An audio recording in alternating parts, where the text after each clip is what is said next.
Hello friends, hills and ഫ്രണ്ട്സിൻ്റെ പുതിയൊരു വീഡിയോയിലേക്ക് സ്വാഗതം. നമ്മളുടെ ഓഫ് റോഡിങ്ങിൻ്റെ ബാക്കി ഭാഗമാണ് കേട്ടോ ഈ വീഡിയോ. പിന്നെ നമ്മുടെ ഡെസ്റ്റിനേഷൻ മുനിപ്പാറ, അവിടുത്തെ ചരിത്രപരമായ ചില അറിവുകൾ ഞങ്ങളോട് പറഞ്ഞു തരിക കേട്ടോ വിപിൻ ചേട്ടൻ. ഇതിപ്പോൾ നമ്മൾ മാമലക്കണ്ടത്തെ പ്രധാനപ്പെട്ട ടൂറിസം ഡെസ്റ്റിനേഷൻ ഒരെണ്ണം കൊയിനിപ്പാറയാണ്. രണ്ടാമത്തെ മെയിനായിട്ട് ആളുകൾ വരുന്ന സ്ഥലമാണ് മുനിപ്പാറ.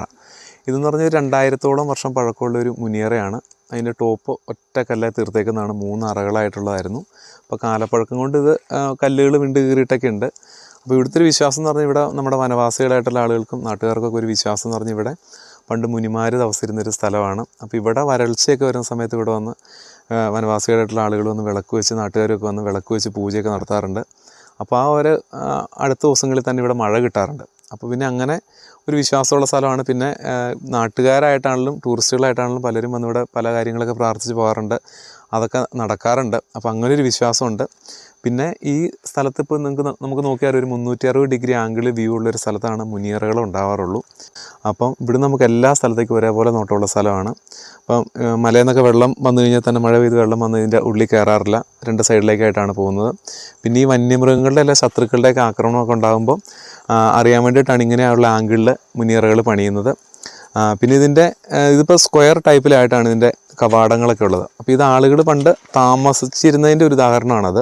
ഇതിൻ്റെ ഓവൽ ഷേപ്പിലുള്ളതിൻ്റെ അകത്താണെങ്കിൽ പണ്ട് ബോഡികളൊക്കെ ഡംപ് ചെയ്യാൻ വേണ്ടിയിട്ട് ഉപയോഗിച്ചുകൊണ്ടിരുന്ന പല സ്ഥലങ്ങളിലും മുനിയറകളുണ്ട്. ഇതിപ്പം പണ്ട് കാലത്ത് ആളുകൾ താമസിച്ച തന്നെ ഒരു സ്ഥലമായിട്ടാണ് കണക്ക് കൂട്ടുന്നത്.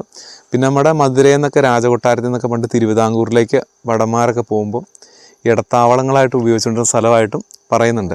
എന്തായാലും ഇവിടെ നമുക്ക് പൊതുവെ വന്നു കഴിഞ്ഞാൽ ഒരു പോസിറ്റീവ് എനർജി തരുന്നൊരു സ്ഥലമാണ്. നമുക്ക് നമ്മുടെ മനസ്സൊക്കെ ശാന്തമാവും. നല്ല ഏത് വേനൽക്കാലത്താണെങ്കിൽ പോലും എപ്പോഴും ഒരു കാറ്റ് ഇങ്ങനെ വീശിക്കൊണ്ടിരിക്കും. മഴക്കാലത്താണെങ്കിൽ എപ്പോഴും കോടയൊക്കെ ഇറങ്ങി നമുക്ക് നല്ലൊരു വൈബുള്ളൊരു സ്ഥലമാണ്. പിന്നെ നമുക്ക് ഒരു പ്രത്യേകത എന്ന് വെച്ച് കഴിഞ്ഞാൽ, നമുക്ക് ഇവിടെ നമുക്ക് മലക്കപ്പാറ മലകളുടെ അതിൻ്റെ ഭാഗങ്ങൾ കാണാൻ പറ്റും. ഇവിടെ നമ്മൾ ലാസ്റ്റ് കാണുന്ന ശൂന്യമുടി എന്ന് പറയുന്ന സ്ഥലമാണ്.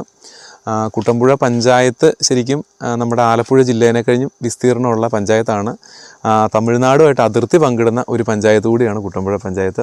അപ്പം ഒട്ടേറെ കുട്ടികൾക്കൊക്കെ ആണെങ്കിലും പാഠഭാഗങ്ങളിലൊക്കെ പഠിക്കാനുള്ള മുനിയറകൾ, അങ്ങനെയുള്ള കാഴ്ചകൾ, പിന്നെ ആളുകളുടെ ജീവിതങ്ങളൊക്കെയാണ്. നമുക്കിപ്പോൾ ഈ കാണുന്ന മലകളിൽ, ഇപ്പോൾ ഈ കൊയിനിപ്പാറ മലയുടെ മുകളിലും ഇതേ കാണുന്ന മലയുടെ ടോപ്പിലൊക്കെ ആളുകൾ ഫാമിലിയായിട്ട് താമസിക്കുന്ന വീടുകളും കാര്യങ്ങളും കൃഷികളൊക്കെയാണ്. അതൊക്കെ ടൗണിൽ നിന്നുള്ള ആളുകളെ സംബന്ധിച്ചിടത്തോളം ഇവിടെ വരുമ്പോൾ ഒരു വ്യത്യസ്തമായ കാഴ്ചകളും ആളുകളുടെ ജീവിതങ്ങളെക്കുറിച്ചൊക്കെ പഠിക്കാൻ വേണ്ടിയിട്ട് പറ്റുന്ന ഏറ്റവും നല്ലൊരു ഉദാഹരണങ്ങളാണ് ഇവിടെ നമുക്ക് കാണാൻ പറ്റുന്നത്. വനത്തിന് നടുവിലുള്ളൊരു ഗ്രാമമാണ്. 2 സ്ഥലത്തു നിന്ന് NH നിന്ന് നമുക്കൊരു 10-13 കിലോമീറ്ററോളം സഞ്ചരിച്ച വനത്തിനുള്ളിലാണ് ഈ ഗ്രാമം സ്ഥിതി ചെയ്യുന്നത്. അപ്പോൾ നല്ല ശുദ്ധവായു, നല്ല വെള്ളം ഒക്കെ കിട്ടുന്ന സ്ഥലമാണ്. വേറെ പുഴയോ ഡാമോ ആയിട്ടൊന്നും ഇവിടുത്തെ സ്ഥലത്തിനൊരു കണക്ഷൻ